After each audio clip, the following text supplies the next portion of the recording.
इटोनॉल स्वदेश में आपका स्वागत है। मैं हूं मनीष मनीगिरी और अगले हफ्ते की तैयारी में मैं आपको ये बताऊंगा कि अगले हफ्ते बाजार की दशा और दिशा क्या होगी, कौन से सेक्टर्स पे आपको नज़र बना के रखनी चाहिए और इस हफ्ते ऐसा क्या हुआ जिससे बाजार में हमने देखा कि एक उतार चढ़ाव का माहौल बनता हुआ दिखा। हालांकि कह सकते हैं कि अंत भला तो सब भला, और ये मैं आपको बताऊंगा कि भले ही इस हफ्ते हमने बहुत ज़्यादा बाजार में उतार चढ़ाव देखा, लेकिन फ्राइडे का सत्र काफ़ी कुछ कह के गया है और ये बता के गया है कि शायद बाजार का मूड अगले हफ्ते थोड़ा ठीक होता हुआ दिखे। अगले आधे घंटे में जो दो जानकार हमारे साथ जुड़ेंगे जिनसे हम समझने की कोशिश करेंगे कि बाजार में अब आपको क्या नज़रिया अपनाना चाहिए, किस सेक्टर पे फोकस करना चाहिए, वो बताएंगे। हमारे साथ स्वास्थ्य का बुकिंग से गिरीश सोडानी जुड़ चुके हैं और अमोल आठवले हैं कोटक सिक्योरिटीज से। इनके पास जाने से पहले आप दोनों का सबसे पहले तो शुक्रिया इतना स्वदेश को समय देने के लिए। फटाफट आपके पास आने से पहले एक बार अपने दर्शकों को बता देते कि इस हफ्ते बाजार में हुआ क्या। सबसे पहले निफ्टी का इस हफ्ते का चार्ट दिखाइए। मैंने क्यों कहा कि अंत भला तो सब भला, फ्राइडे का सत्र था और इस हफ्ते के आखिरी सत्र में निफ्टी ने 19,456 का हाई बनाया, दिन के ऊपरी स्तर के आसपास ही बंद हुआ। सबसे बड़ी बात है कि 19,456 का जो हाई है इस हफ्ते का सबसे ऊपरी स्तर है, यानी कि हफ्ते के आखिरी दिन बाजार का मूड काफ़ी अच्छा रहा। लो जो था निफ्टी का 19,223 का था, यानी कि इस हफ्ते बाजार में गिरावट थी लेकिन निफ्टी ने 19,200 के बेस को नहीं तोड़ा और आखिरकार 19,400 के ऊपर बंद होने में कामयाब हुआ। ये पॉजिटिव है।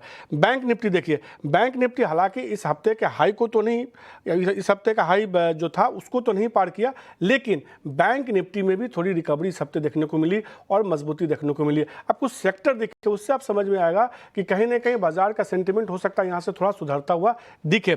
सबसे पहले मेटल इंडेक्स देखिए। मेटल इंडेक्स एक ऐसा इंडेक्स था जिसमें हमने इस हफ्ते सबसे अच्छी तेजी देखने को मिली है। खासतौर पर हमने देखा था कई सारे नेगेटिव ट्रिगर्स आए थे, लेकिन करीब यहाँ पे करीब 5% के आसपास की मजबूती देखने को मिली। दूसरा इंडेक्स देखिए जहां खरीदारी देखने को मिली, हाई बीटा नेचर का रियल्टी, काफ़ी ज़्यादा पिटाई हुई थी पिछले कह सकते हैं 2-3 हफ्ते पहले, लेकिन वापस एक अच्छी रिकवरी देखने को मिली। इस इंडेक्स में भी हमने इस हफ्ते एक अच्छी रिकवरी देखी है। तीसरा देखिए ऑटो, सबसे ज़्यादा इस सेक्टर में हलचल देखने को मिल रही है, कहीं ना कहीं नए लॉन्चेज हो रहे हैं, उसका असर देखने को मिला।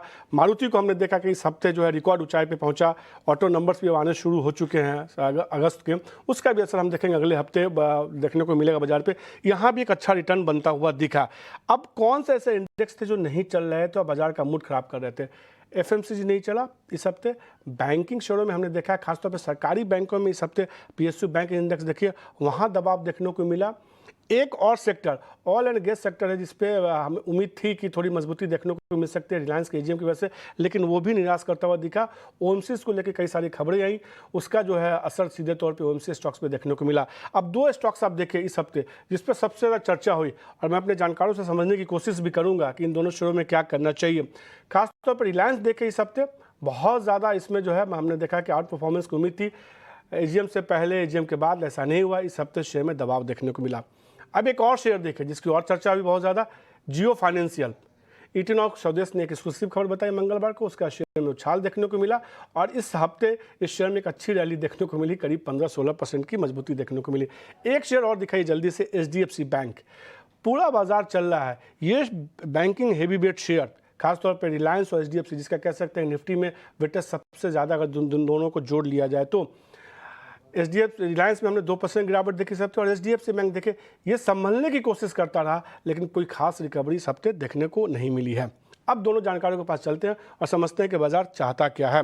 सबसे पहले तो गिरीश आपसे ये समझना चाहता हूँ कि ठीक है, हमने देखा कि करीब 10-12 दिनों तक बाजार ने बहुत थकाया, फ्राइडे को नीचे की तरफ टूटा, थर्सडे को फ्राइडे को ऊपर की तरफ टूटा। क्या उम्मीद करें कि अब जो है रेंज का जो ब्रेकआउट हो रहा है ये अगले हफ्ते और ऊपर की तरफ होता हुआ दिखेगा, या ऊपर में आपको लगता है कहीं पे जाके ये ठहरेगा अगले हफ्ते? देखिए 19,200 का जो सपोर्ट लेवल था वो बहुत स्ट्रॉन्ग सपोर्ट लेवल था। उसमें बाजार ने काफी अच्छा तरीके से हर्डल करी थी एंड अपसाइड में भी जो ये लेवल था 19,390 का वो भी क्रॉस कर चुका है। तो जब तक बाजार 19,390 के ऊपर है तब तक एक अच्छा मूवमेंट दिखाई देता है डेफिनेटली, क्योंकि जो ओवरऑल सेक्टर्स देखे उनमें हाईएस्ट ग्रोथ प्रोजेक्शंस के 60 ट्रेड एग्जीक्यूट हुए हैं। तो डिलीवरी ट्रेड्स का परसेंटेज जो है वो अप्रोक्सीमेटली 71-72% के हिसाब से, तो उस हिसाब से भी देखा जाए तो एक बहुत स्ट्रॉन्ग बेस बनाया है बाजार ने। उस फर्दरली आगे का एक हफ्ता तो हम यही एक्सपेक्ट करेंगे कि बाजार 19,200 का जो सपोर्ट है, जो स्ट्रॉन्ग सपोर्ट है वो मेंटेन करके रखे और एक जो हर्डल था 19,370-390 का वो मेंटेन करके रखे तो बाजार आगे के 19,510 और 19,611 का एक लेवल है, वो आगे दिखने के चांसेस बढ़ जाएंगे उसके। तो अगले हफ्ते के लिए 19,611 तक का लेवल देखने को मिल सकता है। अमोल, आपसे मैं समझना चाहता हूं, अगले हफ्ते अगर आपको अगर सलाह देनी हो कि किस पे नज़र बना के रखें, निफ्टी या बैंक निफ्टी, किस पे आप ज़्यादा भरोसा करेंगे और लेवल क्या लगता है आपको? आई थिंक मुझे लगता है इंडेक्स स्पेसिफिकली अगर देखें तो बैंक निफ्टी थोड़ा सा अभी भी अंडर परफॉर्म कर रहा है, थोड़ा वेट कर रहा है, अगर फॉर्मेशन इतने प्रॉमिसिंग नहीं है। बट यस, निफ्टी में जो मिक्सचर है वो काफी अच्छा है, और निफ्टी में डबल बॉटम बना हुआ है, 50 डे सिंपल मूविंग एवरेज के आसपास इंडेक्स ट्रेड हो रहा है। तो मैं चाहूंगा कि आई थिंक निफ्टी में ही ज्यादा मोमेंटम आने के चांसेस ब्राइट है। और अगर बैंक निफ्टी के बारे में मैं देखता हूँ तो थोड़ा वेट करूंगा, बट यस, रिवर्सल ड्यू है। आई थिंक आज जो रैली हुआ है बैंक निफ्टी में वो एक रिवर्सल ही इंडिकेट कर रहा है। सो आई थिंक गोइंग फॉरवर्ड एक अच्छा खासा रैली आ सकता है, बट इमीडिएट बेसिस पे निफ्टी में ज्यादा एक्टिविटी रहेगा। तो निफ्टी में सीधे तौर पे अब यहाँ से तेजी देखने को मिल सकती है, और यही बात जो है गिरीश भी मान के चल रहे हैं, यानी कि दोनों हमारे जानकार मान के चल रहे हैं कि अगले हफ्ते आपको निफ्टी पे बना के नजर रखनी चाहिए। अब आईटी के साथ शुरुआत करते हैं गिरीश। हमने देखा एक ऐसा इंडेक्स जिसने इस साल अंडर परफॉर्म किया, लेकिन इस हफ्ते कह सकते हैं कि लगातार चौथा ऐसा सेशन था जब इस इंडेक्स में खरीदारी देखने को मिली।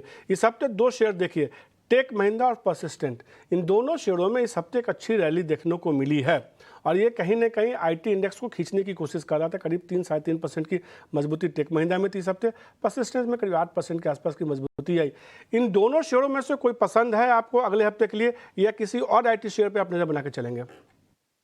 देखिए, आईटी सेगमेंट्स में जैसे कि हम ऑलरेडी काफी टाइम से बात कर भी रहे हैं, तो मिड जो आईटी सेगमेंट्स थे इन्होंने चलना पिछले 3 हफ्ते 4 हफ्तों से शुरू कर ही दिया था, अब हैवी वेट चलना शुरू कर रहे हैं। तो ओवरऑल देखा जाए तो आईटी का स्ट्रक्चर वैसे भी जो नए डेटाज आ रहे हैं, जो नए नंबर्स आ रहे हैं, उस हिसाब से काफी स्ट्रांग है। तो अगर इन दोनों शेयर्स में पसंद करी जाए तो मेरे लिए टेक महिंद्रा ज्यादा इंपॉर्टेंट है। मुझे टेक महिंद्रा का लेवल 1240 से लेकर 1285 तक का एक लेवल दिखाई देता है अगले 3 से 4 दिनों के टाइम फ्रेम के लिए। एंड अपार्ट फ्रॉम डेट अगर थोड़ा सा लॉन्ग टर्म व्यू किसी का नजरिया है तो 1400 तक का लेवल भी टेक महिंद्रा में दिख सकता है। काफी इंपॉर्टेंट रिवाइजेशन आए हैं मैनेजमेंट कमेंट्री के अंदर भी, तो फर्दरली इसको होल्ड करके चल सकता है। तो टेक महिंद्रा अगले हफ्ते के लिए ऐसा शेयर जिसपे कि आप नज़र बना के चल सकते हैं। इस हफ्ते हमने देखा कि अमोल, ओएमसी स्टॉक्स में दबाव देखने को मिला, खासतौर पे जिस तरीके से 200 रुपये सिलेंडर का घटाने के आदेश दिए गए, उसके बाद तमाम ओएमसी स्टॉक्स में दबाव देखने को मिला। ये संकेत हुआ कि सरकार अब चुनाव के मूड में जा रही है, और ये डर पैदा हुआ कि हो सकता है आने वाले दिनों में कुछ और ऐसे फैसले लिए जाए जो ओएमसी कंपनियों के लिए नेगेटिव हो। अब इस हफ्ते देखिए आप, चाहे एचपीसीएल हो, बीपीसीएल हो, ओएमसी हो, इस खबर के बाद दबाव की शुरुआत हुई और शेयर संभला नहीं। वीकली चार्ट पे आप देखिएगा कि दबाव देखने को मिला। आपकी क्या राय होगी, क्या अगले हफ्ते के लिए कोई ओएमसी स्टॉक्स आपको लगता है गिरावट पे खरीदारी करके चलनी चाहिए, मजबूती वापस से देखने को मिलेगी? क्योंकि इस खबर के बाद एक चीज़ तो आया है, तो सरकार की तरफ से सफाई है, जो कुछ रिसर्च सामने आया है उससे ये साफ हुआ कि बहुत ज़्यादा असर देखने को नहीं मिलेगा। आई थिंक वो खबर आने से पहले भी अगर हम देखेंगे तो कंसिस्टेंट बीपीसीएल एचपीसीएल में प्रेशर था। 395 के आसपास टॉप है और वहां से स्टॉक करेक्ट हुआ है। मुझे लगता है कि ये थोड़ा सा ओवरसोल्ड टेरिटरी में है, और ऑलमोस्ट 3 to 4 वीक्स से भी ज्यादा करेक्शन हो चुका है। सो एक टेक्निकल बाउंस बैक के लिए स्टॉक ड्यू है। आई थिंक मुझे लगता है अगर बीपीसीएल मुझे चार्ट्स पे अच्छा लग रहा है, कंडीशनल है, अगर 348 349 क्रॉस करता है तो एक टेक्निकल बाउंस बैक रैली आ सकता है स्टॉक में, जो आगे जाके 360 362 तक भी ये रैली कर सकता है। सो टेक्निकल में एक बाउंस बैक एक्सपेक्ट कर रहे हैं हम एट करंट लेवल्स। तो बीपीसीएल में यहाँ से मजबूती और थोड़ी सी देखने को मिल सकती है, क्योंकि बहुत ज़्यादा गिरावट आ चुकी है। एक सेक्टर देखिए, हमने रियल्टी सेक्टर की मैं बात करना चाहूँगा। ये एक ऐसा सेक्टर है जो पिछले हफ्ते भी, जब मैं अगले हफ्ते की तैयारी कर रहा था तो मैंने ये कहा था कि इस हफ्ते नज़र बना के रखिएगा रियल्टी इंडेक्स पे, और इस हफ्ते बहुत अच्छी रैली देखने को मिली इस पूरे इंडेक्स में। तमाम शेयर में खरीदारी थी, क्योंकि उसके पहले के 2 हफ्तों में बहुत दबाव देखने को मिला था। क्या इस लेवल पे कोई रियल्टी शेयर आपको पसंद आता है गिरीश खरीदारी करने के लिए, चाहे वो डीबी रियल्टी हो या डीएलएफ हो या शोभा हो, लोडा हो, कोई शेयर जो पसंद आता हो, या आपको लगता है कि नहीं इस हफ्ते एक अच्छी रैली है, ये थोड़ा प्रॉफिट बुक कर लें? नहीं, क्योंकि देखिए मतलब लास्ट वीक भी हम ही बात कर रहे थे रियल एस्टेट सेक्टर्स को लेकर भी, एंड उस टाइम पे भी हम काफी बुलिश थे, एंड आज भी हम काफी बुलिश ही हैं। तब उस टाइम पे मैंने मेरा वीआईपी स्टॉक भी लोधा ही रखा था, एंड मैं उसके ऊपर स्टिल अभी भी अपडेटेड ही हूँ, क्योंकि नए नंबर्स आने के लिए भी काफी टाइम है। एंड जिस तरीके के नए परचेजिंग रेशो रहेंगे, नए इनके सेल्स डिजिट हैं, क्योंकि ऑलरेडी अगर देखा जाए तो DLF ने रिसेंटली 15,000 करोड़ का एक प्रोजेक्ट लॉन्च करा है एंड लोधा के अंदर भी एक नए एक्सपांशन मोड्स आए हैं। तो ओवरऑल देखा जाए तो स्ट्रक्चर बहुत ही स्ट्रांग है। अगले 3 महीने के लिए इस सेक्टर पर फोकस रखना चाहिए, तो एक अच्छा गेन मिलेगा। ओवरऑल जैसे मैं लास्ट वीक पे भी है, तो मेरा लोधा ही आगे कंटिन्यू रहेगा। मैं लोधा को ही लेके चलता हूँ। 750 से लेकर 800 तक का एक टारगेट रखा है मैंने अगले 3 से 4 महीने के टाइम पे। तो सीधे तौर पे लोढ़ा में मजबूती देखने को मिल सकती है। अग्री शुक्रिया, ये याद दिलाने के लिए, मैं भूल गया था कि आपसे ही पिछले हफ्ते चर्चा हुई थी और आपने कहा था कि हाँ रियल्टी स्टॉक्स मुझे भी इंडेक्स जो है इस हफ्ते के लिए अच्छा लग रहा है। हमने देखा पूरे रियल्टी इंडेक्स में इस हफ्ते पूरे इंडेक्स में एक अच्छी तेजी देखने को मिली थी। अब मैं 2 स्टॉक्स पे एक साथ राय चाहूँगा आपसे अमोल, जल्दी से। रिलायंस और जियो फाइनेंशियल, दोनों का चार्ट आप एक साथ अगर देखें तो रिलायंस इस हफ्ते चला नहीं और जियो फाइनेंशियल में अच्छी रैली देखने को मिली है। किसी को अगले हफ्ते के लिए खरीदारी करनी हो तो क्या इस लेवल पे 2400 के आसपास रिलायंस खरीदारी करनी चाहिए, और जिसके पास जियो है उसको क्या करना चाहिए अगले हफ्ते के लिए? देखो, I think Reliance at current levels अच्छा लग रहा है। स्टॉक ने एक डिसेंट करेक्शन कंप्लीट किया है, एक रिट्रेसमेंट लेवल पे भी है और स्टॉकेस्टिक्स मोमेंटम इंडिकेटर बता रहे कि ओवरसोल्ड है। अगर मार्केट ये सस्टेन करता है रिवर्सल, तो मेरे ख्याल से इसमें भी एक बाउंस बैक आ सकता है। सो एट करंट लेवल्स रिलायंस काफी अट्रैक्टिव लग रहा है। जियो फाइनेंशियल अभी हुआ है लिस्ट, तो डेटा इतना है नहीं और स्टॉक वोलाटाइल है, तो चार्ट्स के बेसिस पे कह पाना जरा मुश्किल होगा, बट रिलायंस काफी प्रॉमिसिंग लग रहा है एट करंट लेवल। तो सीधे तौर पे रिलायंस जो है यहाँ से और अच्छी मजबूती दिखाता हुआ इस लेवल से हमको लगता है अमोल को कि थोड़ी मजबूती देखने को मिल सकती है, और रिलायंस अगर यहाँ से चलेगा तो निश्चित रूप से अकेले अपने दम पे बाजार को ऊपर लेके जाएगा। अगले हफ्ते के लिए रिलायंस पे नज़र बना के रखिए। एक और शेयर है जिसपे अगले हफ्ते नज़र बना के रखनी चाहिए, और समान तौर पे कहा जाता है इस शेयर का जो ट्रेंड है वो सितंबर अक्टूबर के महीने में शेयर में अक्सर तेज़ी देखने को मिलती है। वो शेयर है TVS मोटर। और क्या है ये रिसर्च, ये दिलचस्प रिसर्च कह सकते हैं कि बेहद दिलचस्प रिसर्च अशेषा लेके आई है। अशेषा, जो आपने ये निकाला है रिसर्च, बेहद दिलचस्प रिसर्च है, और मैं भी जानना चाहता हूँ कि ऐसा क्या ट्रेंड होता है कि सितंबर अक्टूबर में TVS में मजबूती देखने को मिलती है। जी हाँ, तो हमने पिछले 12 साल के रिटर्न ट्रेंड्स को एनालाइज किया TVS मोटर्स के, और एक सीजनैलिटी फैक्टर देखने को मिला सितंबर और अक्टूबर के मंथ्स में।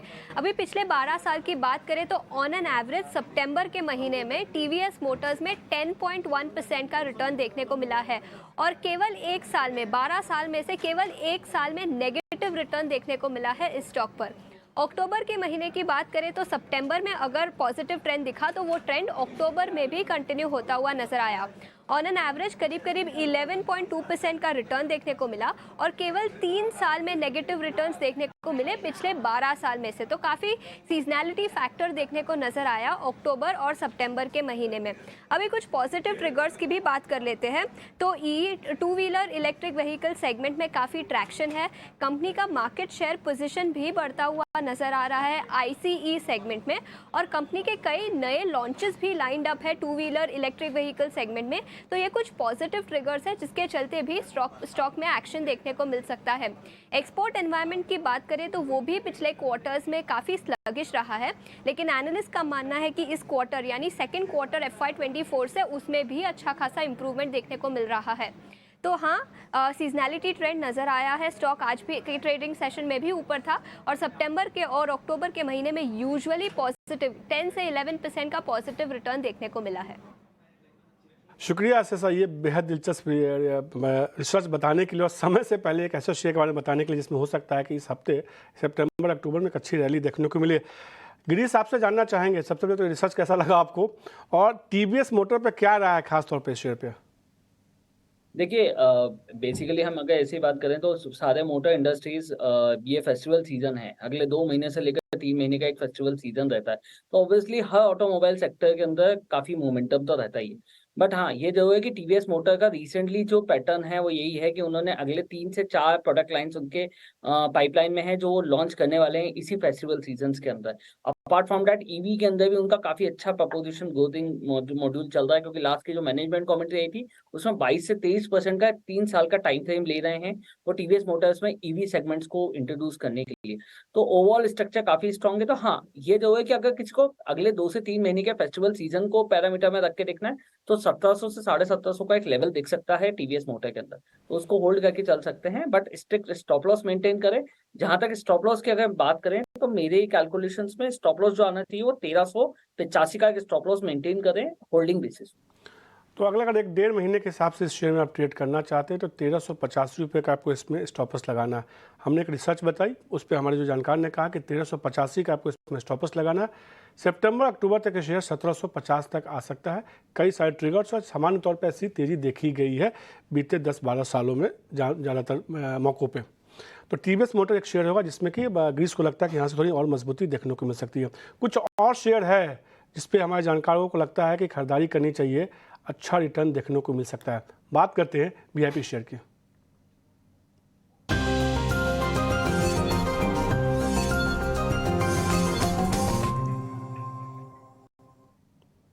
शुरुआत अमोल आपके साथ करेंगे वीआईपी शेयर की। अभी तो हमने टीवीएस की बात की है, आपके रडार पे भी कोई ऑटो शेयर है क्या? आप जी जरूर, मुझे एक टाटा मोटर्स अच्छा लग रहा है। एट करंट लेवल 612 के आसपास क्लोज हुआ है। पोजिशनली पॉइंट ऑफ व्यू से लग रहा है कि 645 तक जा सकता है और स्टॉप लॉस उसका लग रहा है 599।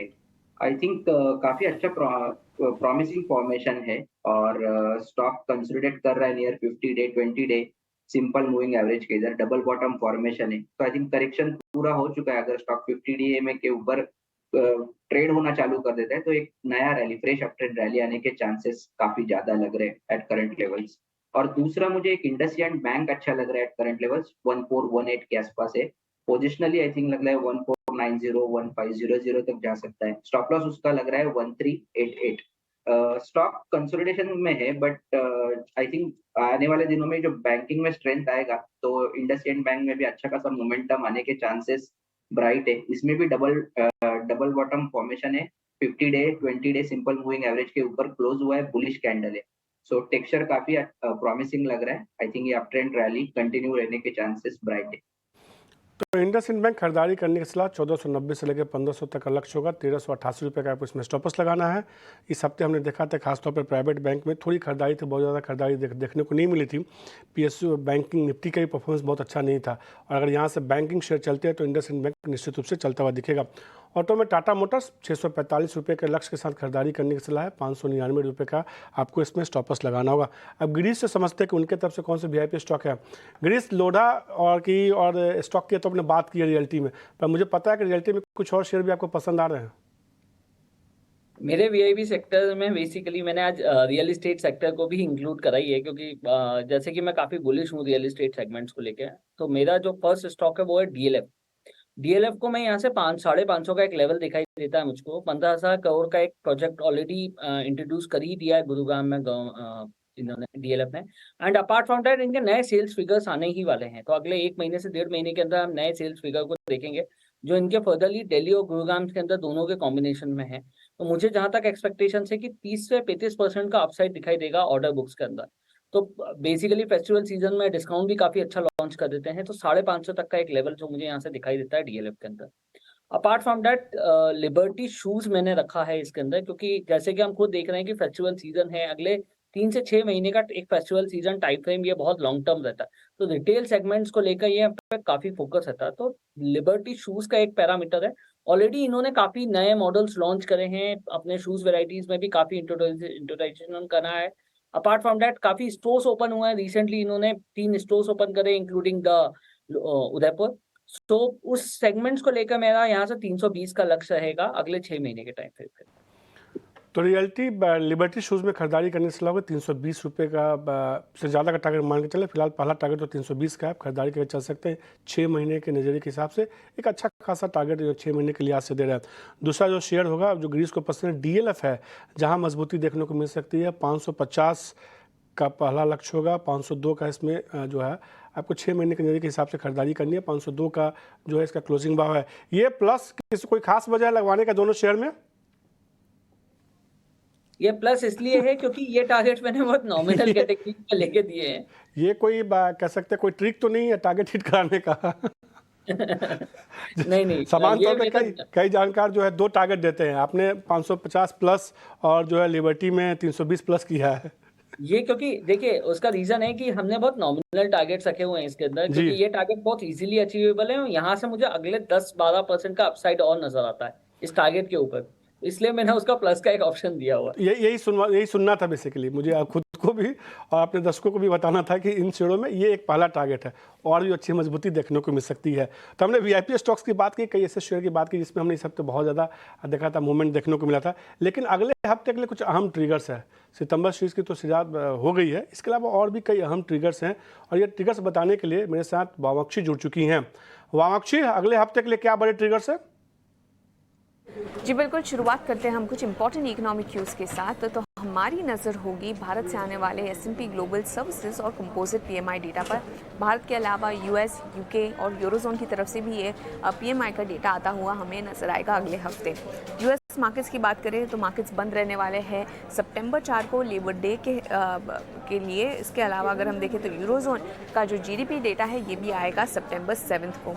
इसके अलावा कॉर्पोरेट फ्रंट पर अगर हम देखें तो यहाँ पर भी काफ़ी एक्शन नज़र आ रहा है। मिसेस बेक्टर्स फूड स्पेशलिटीज़ का इन्वेस्टर डे है सितंबर 2 को। नज़ारा टेक्नोलॉजीज फोकस में रहेगा सितंबर 4 को।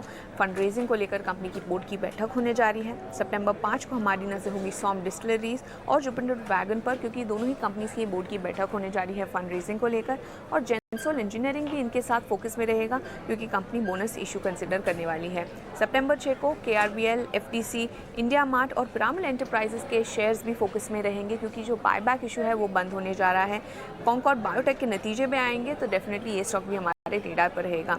AGM के लिहाज से गति, REC, CMS इन्फो सिस्टम्स और NMDC स्टील पर खास करके नज़र घुमाइएगा क्योंकि ये कुछ इंपॉर्टेंट काउंटर्स है जहां पर मैनेजमेंट की कमेंट्री आ सकती है और इसी के चलते ये स्टॉक पर थोड़े मूव्स नज़र आ सकते हैं। और आखिर में प्राइमरी मार्केट्स पर फोकस कर लेते हैं। ऑफ लेट हमने देखा है काफ़ी अब्बाज रहे हैं ये प्राइमरी मार्केट्स। अगले हफ्ते एक लिस्टिंग भी होने जा रही है। विष्णु प्रकाश आर कुंगला की लिस्टिंग है सितंबर 5 को। इसके अलावा 3 नए IPO खुल रहे हैं सब्सक्रिप्शन के लिए, Ratnaveer precision, Jupiter lifeline hospitals और EMS लिमिटेड के। लार्जली ये थे सारे इंपॉर्टेंट इवेंट्स जो आपके रेडार पर होने चाहिए अगले हफ्ते के ट्रेडिंग सेशन के लिए। शुक्रिया वामाक्षी, ये तमाम हम ट्रिगर्स बताने के लिए। और अगले हफ्ते के लिए IPO के लिहाज से भी काफ़ी अहम रहने वाला है, कुछ लिस्टिंग भी है और कुछ नई IPO भी खुलेंगे। शुक्रिया वामाक्षी, तमाम ट्रिगर्स बताने के लिए। गिरीश, आपका भी शुक्रिया। अमोल, आपका भी शुक्रिया अगले हफ्ते की तैयारी में जो है तमाम शेयरों पर चर्चा करने के लिए और हमारे दर्शकों को बताने के लिए।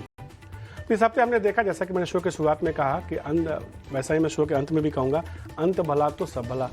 हफ्ते के आखिरी दिन निफ्टी जो है इस हफ्ते की ऊंचाई पे बंद हुआ है। अच्छी बात यह है, नई ऊंचाई बनाए इस हफ्ते का, ये अच्छी बात है। तो कहीं ना कहीं कह सकते हैं कि बाजार का मूड सुधरता हुआ दिख रहा है। अगले हफ्ते के लिए मिलेंगे फिर नई तैयारी के साथ और कई सारे ट्रिगर्स और भी होंगे बाजार में, कई सारी और भी खबरें होंगी जिसका असर सीधे तौर पे बाजार में देखने को मिलेगा। लेकिन इस शो में मुझे दीजिए इजाज़त। आप स्वस्थ रहिए, मस्त रहिए, खुश रहिए। नमस्कार।